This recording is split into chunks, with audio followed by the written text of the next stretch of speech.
National Church Life Survey suggests that up to 30% of children who have been raised in Baptist churches in Australia will no longer be part of a church after the age of 15.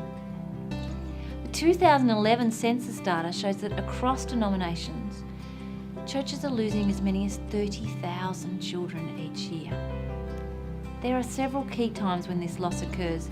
Firstly, towards the end of primary school and the beginning of high school, and then in the mid-teen years, and finally at the end of high school, early adulthood. The majority of kids leave in this first transition from primary to high school. Some of the kids leave the church, but still call themselves followers of Jesus. Others walk away from a lived-out faith altogether. Transitioning from primary to high school is a stressful time, and children of this age group are often given, for the first time, the option to decide whether or not to attend church. Children can find it easier to slip out at this critical stage than to forge their way into new friendships, programs and rhythms. One thing to consider much earlier than at the end of Year 6 is how we are engaging children in the life of church. Ivy Beckwith, in her book Postmodern Children's Ministry, wonders if the reason some older children find adult church boring is because they were excluded from the church since they were young and therefore never learnt to value their community worship rituals and practices. While Hugh Halter, in his book Righteous Brood, suggests we can spend years filling kids with stories or information about Jesus, but don't provide any opportunities for them to see Jesus at work, making a difference in people's lives, which leaves them wondering if it's worth making a commitment to lifelong faith. If we spend years keeping kids out of the service in their own specialised programs, even during school holidays, and not finding ways for them to connect with others, to participate and serve amongst the gathered faith community, we can hardly ask why they don't stay when the local soccer club or workplace is giving them opportunities to belong and lead.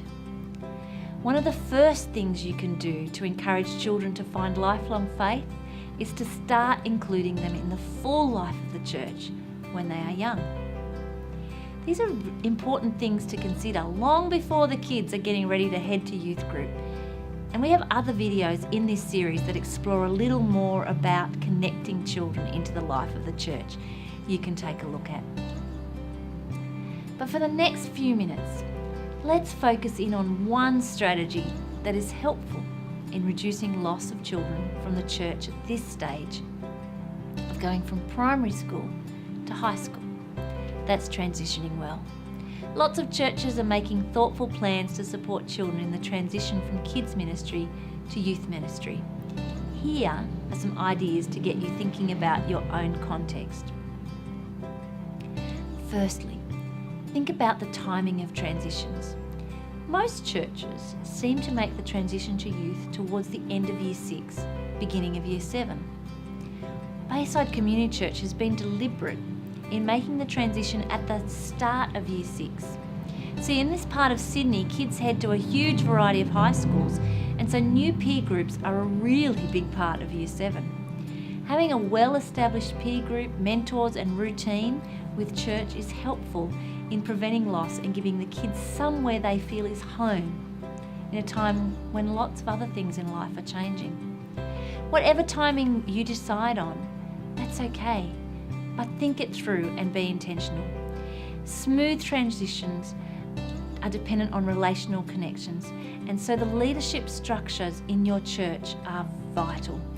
Children's and youth leaders need to work together as a team to help kids transition to the next stages. Lots of churches ensure that some of the youth leaders are known to the kids in the upper years of primary school, inviting a couple of the leaders to get involved in the kids program occasionally to build rapport and connection. It's important to recognise that the long summer holidays are an easy exit point for children to slip out quietly without being noticed if they aren't feeling comfortable or connected with the group they are expected to join in the new year. Communication that is early and clear with both children and parents is also a top priority for smooth transitions. Children need to know well in advance what will happen once they graduate from kids ministry, what they can expect, who their new leaders will be, and when the church changes will take place. Parents also need to know what the transition process looks like for their child. If parents feel invested in the transition and understand the value of the youth ministry, support will come from in the family. And knowing this information in Term 4 can actually aid families in timetabling after school activities, so as not to clash with youth group times. Narwee Baptist and Georges River Life Church both host gatherings for parents to meet with the youth team and hear about the vision and values of the youth program toward the end of the year. Meanwhile, the kids also get a bit of a taster of what youth will look like next year. This is for the kids who are part of the Sunday gatherings, but also for those who are part of the community kids programs they run, like Narwee's After School Homework Club. The Here to Stay research describes rites of passage as one of the pillars of lifelong faith formation. Many cultures are rich in significant events which acknowledge the development of young people. But in Western culture, there's not a great deal happening for this age.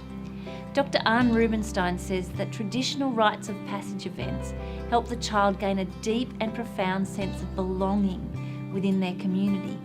They're an opportunity to share stories as well as creating challenges for them that help them to know that we're seeing that they're capable and we're supporting and acknowledging them as they move into adulthood. The transition between primary and high school is an important landmark in the life of an adolescent, and it's a great opportunity to create a meaningful rite of passage. Wyong Baptist Church hosts a special graduation dinner for the Year 6s, where they're presented with a Bible, and on the first week of the new year, the children's leaders walk the Year 7s over to youth group, where the older youth welcome them with confetti guns. This has become an annual tradition that lets the kids know that they are welcome in the new group. Research shows that if children enjoy their time in church as a child, they are more likely to transition well into youth and adult ministry. Yet as Year 6s rapidly mature, as they prepare for high school, they can feel that they're too old for kids ministry. Churches can help by looking out for opportunities to stretch and challenge them in upper primary. Georges River Life Church are hoping to launch a kids leadership intern program for children in years 5 and 6. An internship would combine sort of course material with skill-based training, as well as opportunities to serve, share and lead. And at Parramatta Baptist, children join with the adults for the whole service during the school holidays. Those year 5 and 6 children are given a resource which helps them to engage in the service and listen to the sermon. Which was your favourite song from today's service? What passage of the Bible are we looking at today? Were any stories told? What did you learn? No matter how few or how many children attend your church, interested adults can initiate conversations with older children that engage and take seriously the questions they have regarding faith and help them to feel they belong. In some Australian research on transitions, one participant said, when they left the kids program, they felt lost and unsure where they were supposed to go next. Because they didn't feel that they fitted in to any particular place in the church anymore, they found it easier to avoid going to church. The stakes are high. Up to a third of our children may not make the transition to youth ministry unless we make it a priority to help them stay. What can you do in your church to facilitate healthy transition and help kids continue in lifelong faith?